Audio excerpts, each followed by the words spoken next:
Dans le cadre du projet Course en cours, nous allons essayer de comprendre comment établir le bilan financier de son équipe. Tout d'abord, vous téléchargerez l'annexe 7 du règlement Course en cours, dans laquelle est affiché un exemple de bilan financier. Nous allons essayer de le comprendre ensemble.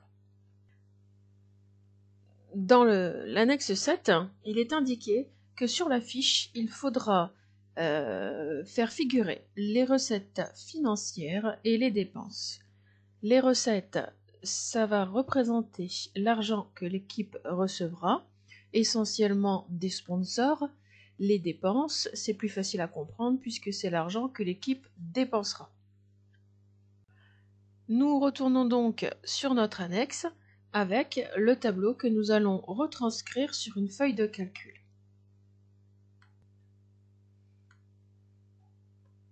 La feuille de calcul est ainsi prête. Alors, j'y ai mis des couleurs pour distinguer plusieurs choses. Ce qui est attrait à des choses plutôt générales. Ensuite, ce qui est relatif à la voiture, au véhicule, et ce qui est relatif au stand. Donc, quand on regarde d'un peu plus près, on a la colonne des recettes et la colonne des dépenses. On se souvient que les recettes, c'est ce que l'équipe va percevoir, c'est ce que l'équipe recevra et mettra dans sa caisse. Les dépenses, c'est ce que l'équipe va devoir dépenser, c'est-à-dire de l'argent qu'elle sortira de sa caisse. On voit bien que l'inscription à Course en cours, il a fallu payer 40 €, c'est bien dans le cadre d'une dépense. Lorsqu'on regarde ici dans l'exemple, on a 2 sponsors. Les sponsors nous ont reversé de l'argent, c'est bien dans la colonne des recettes. Quand on regarde un peu plus en dessous, nous avons tout ce qui est relatif à la fabrication du véhicule. On est bien dans le cadre de dépenses. Ce qui est relatif au stand, il va falloir donc dépenser de l'argent pour pouvoir mettre en place un stand. On est bien dans la colonne des dépenses. Quand on regarde d'un peu plus près, on s'aperçoit qu'il y a des choses qui vont être sous-traitées. Notamment la réalisation d'un véhicule, par exemple, on voit en 2 exemplaires par le centre de ressources. Et il est indiqué dans l'exemple de l'annexe 7 que c'est un don en nature sous la forme d'une prestation externe. Si on se réfère de nouveau au règlement, dans le règlement, il est écrit « Attention, tout ce qui aura été gratuit ou offert, et donc on est bien sûr dans le cadre de l'usinage, devra être estimé et reporté à la fois dans la colonne des recettes et dans la colonne des dépenses. La prestation d'usinage des véhicules sera valorisée à hauteur de 100 € pour un exemplaire, 150 € pour 2 exemplaires et 50 € pour tout exemplaire en plus. Si on retourne sur notre feuille de calcul, on voit qu'au niveau de la sous-traitance, nous avons donc dans l'exemple la réalisation d'un véhicule en 2 exemplaires. On est bien donc sur un montant de 150 €. Et en dessous, on a la sous-traitance avec la réalisation d'un exemplaire supplémentaire. Et il était donc indiqué dans le règlement qu'il fallait compter 50 € par véhicule supplémentaire. On est bien donc sur une dépense de 150 plus 50, c'est-à-dire 200 €. Comme c'est un don en nature sous la forme d'une prestation externe, on nous demande de faire figurer non seulement dans la colonne des dépenses, mais aussi dans la colonne des recettes. Voilà pourquoi nous avons la fabrication par le centre de ressources, à savoir de 200 €, si on veut rester cohérent.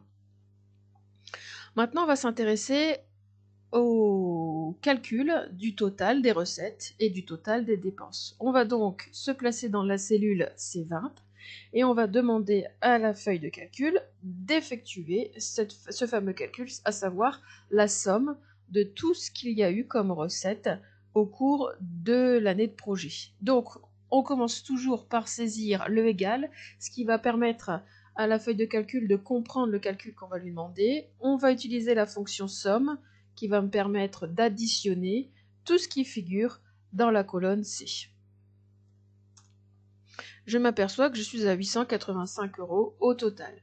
L'avantage de la feuille de calcul, c'est que si jamais finalement le sponsor numéro 2 ne m'a pas donné 250 €, j'ai fait une erreur de saisie, mais 360, si je change le contenu de la cellule C6, eh bien automatiquement le total va être recalculé. Donc c'est ça le gros avantage de la feuille de calcul.